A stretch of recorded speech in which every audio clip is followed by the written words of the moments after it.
pada tanggal 19 April 2008. Sebuah kabar tragis diberitakan di majalah mingguan Jepang, di mana artikel tersebut menyatakan bahwa seorang wanita muda telah hilang tanpa jejak di apartemennya. Wanita yang hilang itu bernama Tojo Rura, berusia 23 tahun, yang tinggal di apartemen bersama saudara perempuannya. Apartemen ini terletak di Tokyo, Jepang. Tojo dan saudara perempuannya memilih tinggal di sana karena keamanan gedung yang cukup baik. Mereka yang hidup tanpa orang tua. Hal itu membuat mereka memilih tempat yang dilengkapi dengan kamera CCTV serta sistem penguncian otomatis di setiap unitnya agar menjamin keamanan mereka. Untuk menghindari hal buruk lainnya, mereka juga memilih tinggal di lantai ke-9 yang merupakan lantai tertinggi di apartemen itu. Setelah sekitar 1 bulan tinggal di apartemen itu, pada suatu malam, tanggal 18 April, tepatnya sekitar pukul 19.30, sang adik mendapat pesan dari Tojo yang mengabarkan jika dia sudah sampai di apartemen. 1 jam kemudian, adiknya juga pulang ke apartemen itu. Lampu ruangan nampak menyala, dan di dekat pintu terdapat sekantong makanan ringan beserta anting-anting milik Tojo. Namun nyatanya, Tojo tidak terlihat di dalam apartemen itu. Adik Tojo yang mencoba mencari sang kakak malah menemukan hal yang mengerikan, di mana dia mendapati ada bekas darah di majalah, dinding, pintu masuk, dan mesin cuci. Dipenuhi rasa ketakutan, saudara perempuannya itu segera melaporkan kejadian itu ke pihak kepolisian pada pukul 21.15. Kemudian pada pukul 21.30, polisi pun tiba di apartemen, di mana mereka langsung melakukan pemeriksaan lapangan dengan menganalisis rekaman CCTV. Total ada 5 rekaman CCTV yang beroperasi di dalam apartemen itu. Di salah satu kamera terdapat 1 rekaman yang memperlihatkan Tojo pulang pada pukul 19.28, di mana dia nampak mengenakan jas hitam dan celana panjang sambil membawa tas kecil. Akan tetapi, tidak ada satupun rekaman yang memperlihatkan Tojo pergi meninggalkan apartemen setelahnya. Oleh karena itu, disimpulkan jika Tojo kemungkinan masih berada di lingkungan apartemen itu.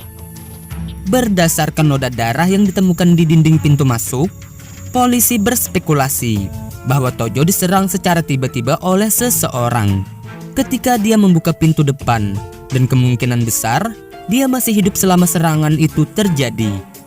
Karena tidak ada rekaman yang memperlihatkan Tojo pergi meninggalkan gedung, polisi memperkirakan jika dia masih berada di lingkungan apartemen itu. Begitu juga dengan pelaku, di mana tidak ada rekaman CCTV yang memperlihatkan jika pelaku telah pergi meninggalkan lokasi kejadian. Jadi, polisi pun berasumsi jika tersangka juga masih berada di lingkungan apartemen itu. Sepanjang malam, polisi pun melakukan penyelidikan menyeluruh terhadap para penghuni apartemen. Namun tidak ada laporan adanya teriakan atau pertengkaran yang terjadi pada waktu yang diperkirakan. Polisi juga mencoba menggeledah setiap kamar di gedung apartemen, bahkan di area yang jarang dikunjungi, tetapi tidak ada hasil apapun yang ditemukan. Pada hari berikutnya, media mulai memberitakan kejadian tersebut, yaitu tentang seorang wanita yang hilang dengan kemungkinan korban dan pelaku masih berada di lingkungan apartemen tempat kejadian, yang membuat kasus ini pun menarik perhatian banyak orang.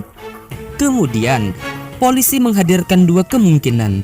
Yang pertama adalah Tojo sudah pergi dari apartemen dan sempat diculik, kemudian dibawa keluar, karena di sana terdapat titik wilayah yang tidak tersorot di 2 kamera CCTV, meski jangkauannya sangat terbatas.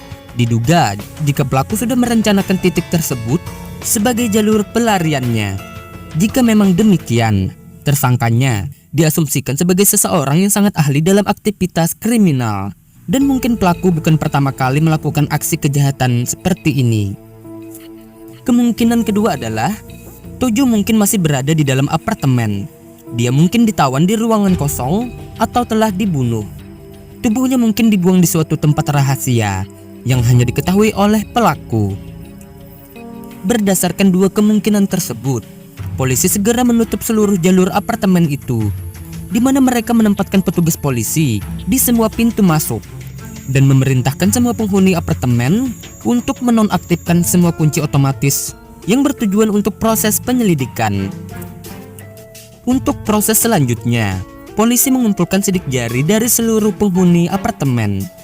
Mereka juga memeriksa seluruh tempat pembuangan sampah, namun tidak ada hasil apapun. Tetap saja para polisi tidak menemukan jejak Tojo, di mana kemudian selama sebulan penuh, polisi tetap tidak menemukan petunjuk tentang keberadaan Tojo.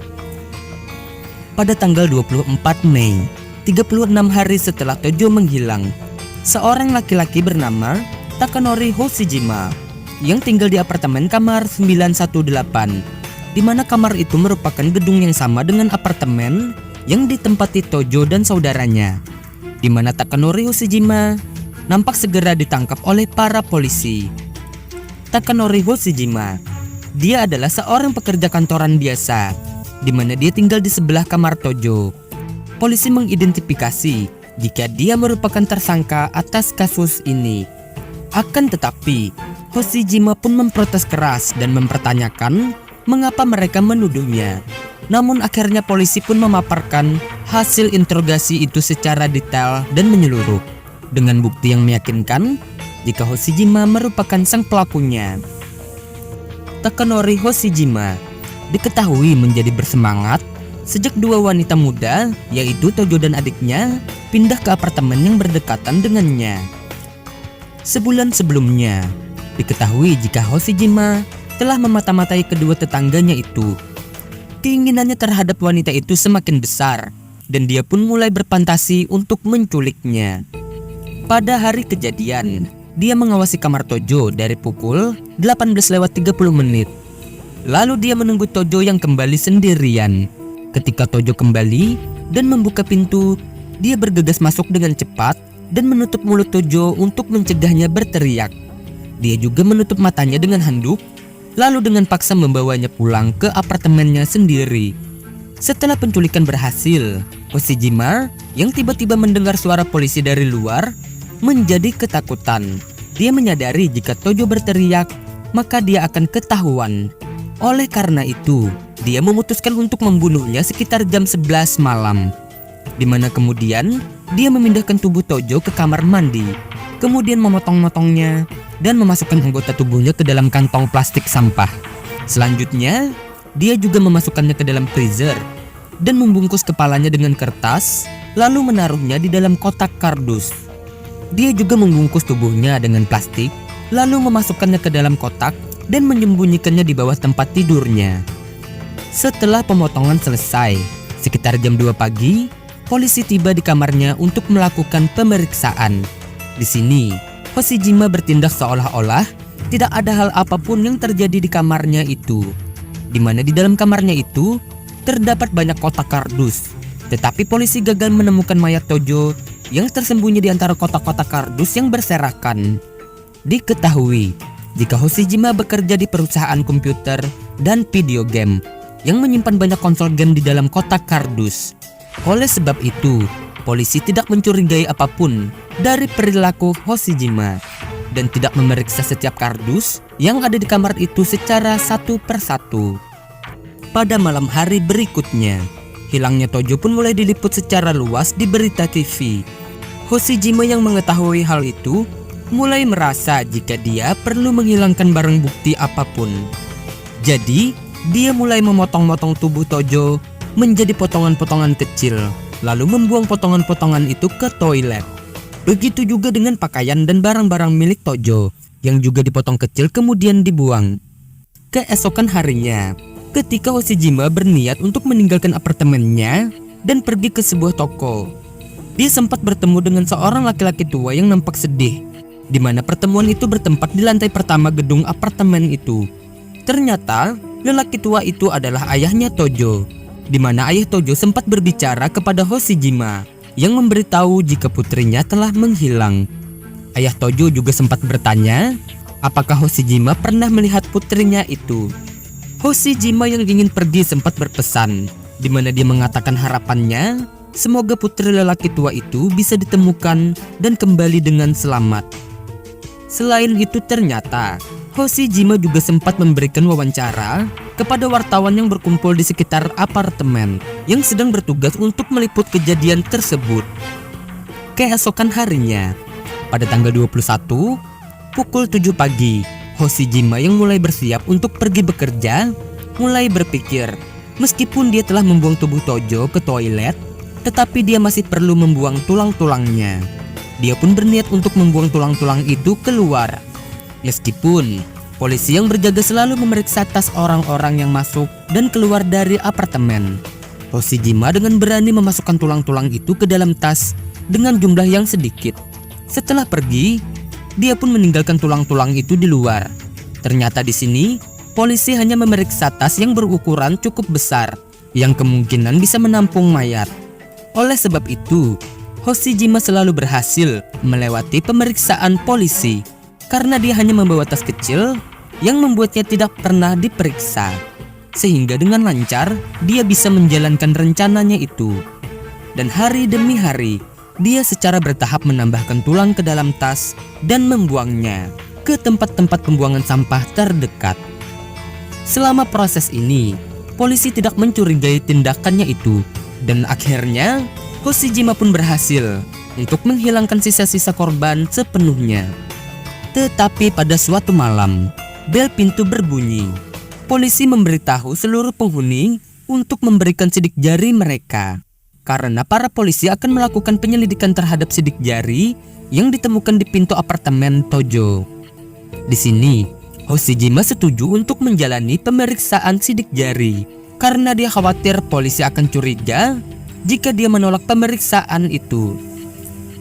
Setelah hasil seluruh sidik jari dari penghuni apartemen keluar, polisi pun menemukan kecocokan antara sidik jari yang mereka temukan, yaitu sidik jari dari Hoshijima. Sehingga Hoshijima pun segera ditangkap. Namun di sini, polisi menghadapi situasi yang cukup sulit, di mana mereka tidak bisa menemukan lokasi jenazah korban. Tentunya itu sebagai barang bukti, sehingga cukup sulit untuk menuntut Hoshijima. Akan tetapi kemudian, polisi pun mulai menggeledah sistem pembuangan limbah di dekat apartemen itu. Dan di sini, polisi membuat penemuan yang cukup mengerikan, yaitu pecahan dari tulang yang kira-kira berukuran sekitar 2 inci.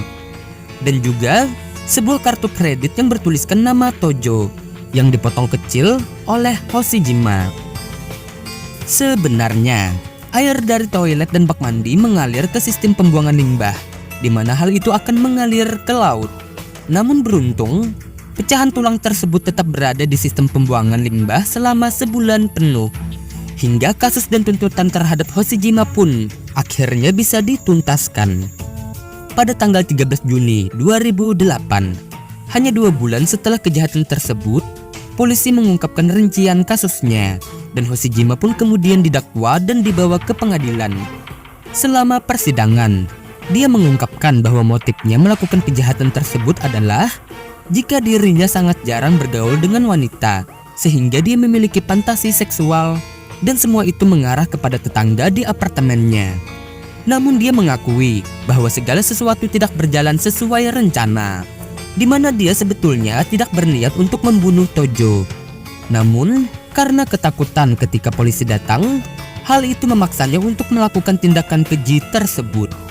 Selama persidangan, awalnya jaksa menuntut untuk menganjurkan hukuman mati kepadanya, dengan menyebut jika Hoshijima adalah penjahat brutal dan sangat berbahaya yang merupakan ancaman bagi masyarakat.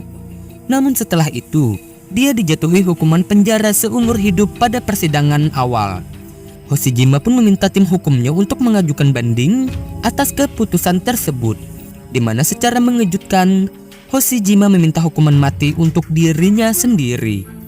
Setelah mempelajari kasus tersebut, pengadilan memilih untuk tidak menerapkan hukuman mati kepada Hoshijima, di mana kemudian pada tanggal 18 Februari 2009, Hoshijima menerima putusan akhir berupa hukuman penjara seumur hidup.